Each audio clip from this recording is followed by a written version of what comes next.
Muy buenas tardes, queridos estudiantes. El día de hoy vamos a llevar la continuación de la anterior clase. Vamos a ver el derecho de representación.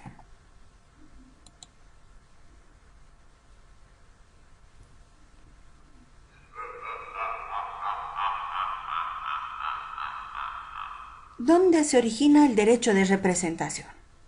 Este tiene su origen en el derecho romano, como ya habíamos mencionado en clases anteriores, indicando que se introducen cambios contra la libertad de testar por el detrimento a los herederos. A fines de la República, el derecho de representación era conocida como la sucesión por estirpe, porque ésta solamente admitía en un principio a los nietos, bisnietos de los hijos varones, quienes entraban a suceder en el lugar de su padre, favoreciendo solo a los descendientes. Es con Justiniano que se extiende este beneficio a los hermanos y hermanas del decuyos. Otros autores afirman que el origen es griego y que aún sin derecho escrito antes de Demóstenes, los griegos ya utilizaban este instituto.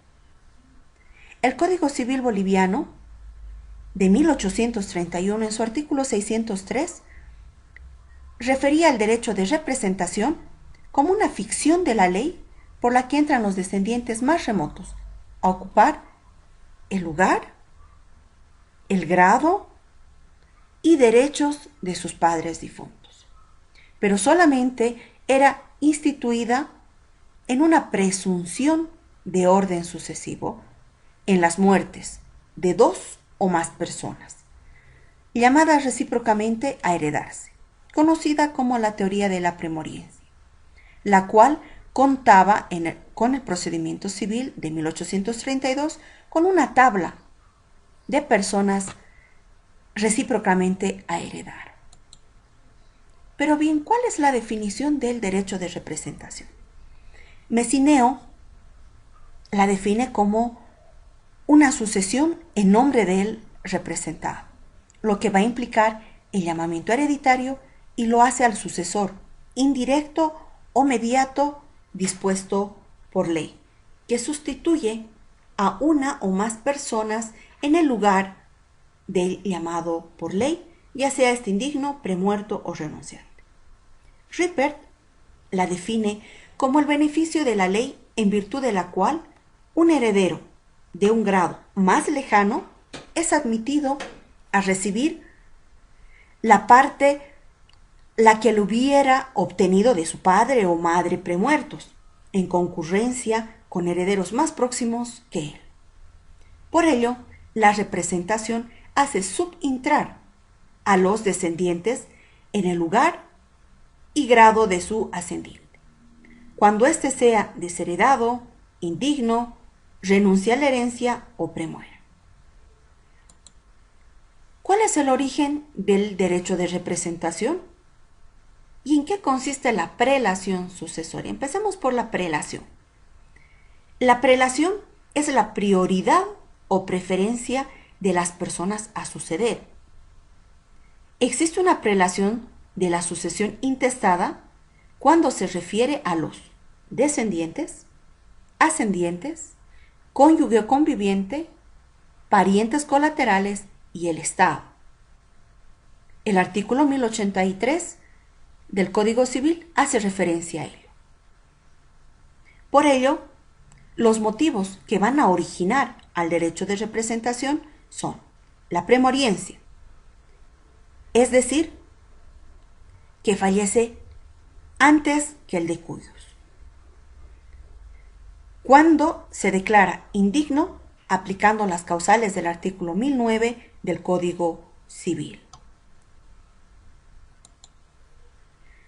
Cuando fue desheredado, aplicando las causales de los artículos 1173, 1174, 1175 del Código Civil. Pero pregunta de examen. Para ello debe existir una sentencia ejecutoria. Y el último origen. ¿Cuándo se renuncia a la herencia?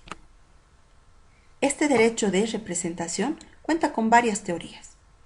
Vamos a abordar 4 más principales.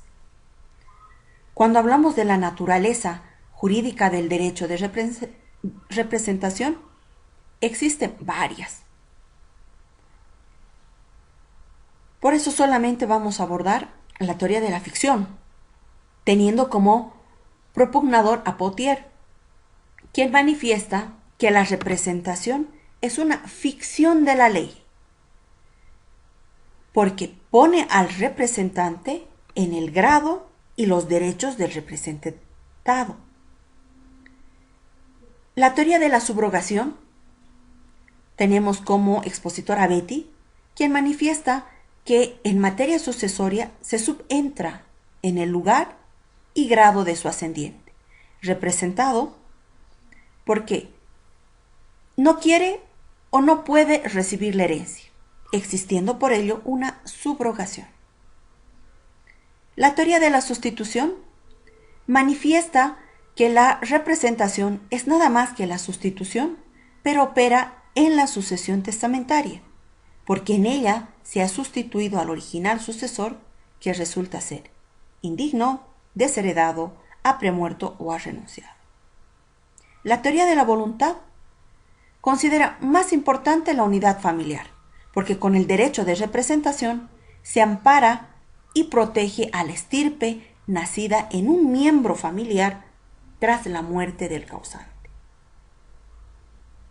Ahora bien, complementemos lo avanzado en la clase pasada aplicando el derecho de representación. Recordarán las líneas sucesorias, la descendiente, el ascendiente, la colateral, que siempre van a concurrir en una sucesión. ¿Cómo opera el derecho de representación?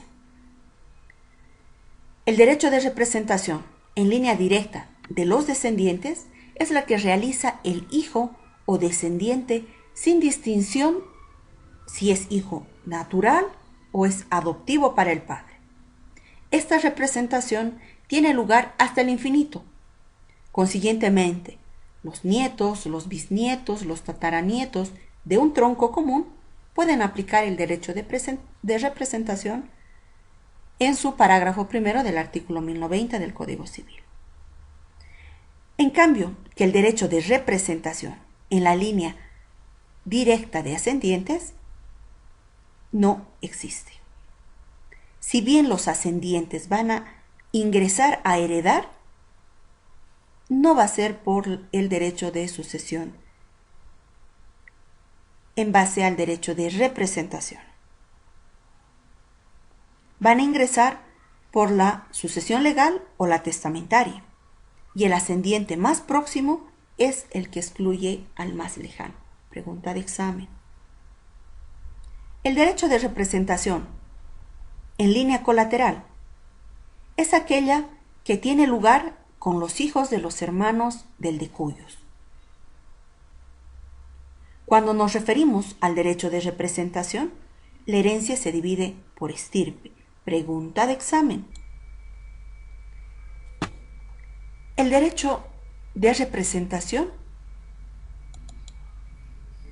es una institución propia del derecho sucesorio, como se evidencia en el artículo 1089 del Código Civil, el cual menciona que la representación hace subentrar a los descendientes en el lugar y grado de su ascendiente, cuando éste sea desheredado, indigno de suceder, renuncia a la herencia o premuera a la persona de cuya sucesión se trata.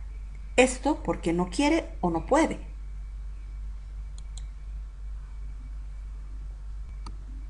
No debemos confundir con el concepto de representación civil, porque ésta se da cuando una persona va a realizar actos jurídicos en nombre de otra, produciendo sus efectos en la persona representada, más conocida como el mandato por representación.